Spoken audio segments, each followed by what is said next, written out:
ইউকালু লিল আরদি, জমিনকে বলা হবে ইলতাইমি, চাপ দাও, প্রেসার মারো। ফাতাখতালিফা আদলাউহু, দেহের এই পাঁজরগুলো ডান দিকের পাঁজর বাম দিকে যাবে, বাম দিকের পাঁজর ডান দিকে আসবে, পুরো দেহটা পাউডার হয়ে যাবে। দুনিয়ার লোভ লালসা তোমাদেরকে মোহাচ্ছন্ন করে রেখেছে, এই মোহ কোনোদিন তোমাদের কাটবে না। হাত্তা যুরতুমুল মাকাবির, যতদিন না কবরে ঢুকবা। চিল্লায় বলেন ঠিক কিনা? বেশি না কম? এজন্য বিশ্বনবী বলতেন আল কবর, কবর হয়তো কারো জন্য জান্নাতের বাগান, কিংবা কারো জন্য জাহান্নামের গর্ত।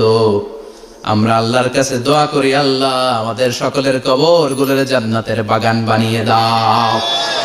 এজন্য বিশ্বনবী সব সময় দোয়া করতেন, আল্লাহুম্মা ইন্না নাউযু বিকা মিন আযাবিল কবর, ও আল্লাহ কবরের আযাব থেকে তুমি আমাদের বাঁচাও। পড়ে না আমিন।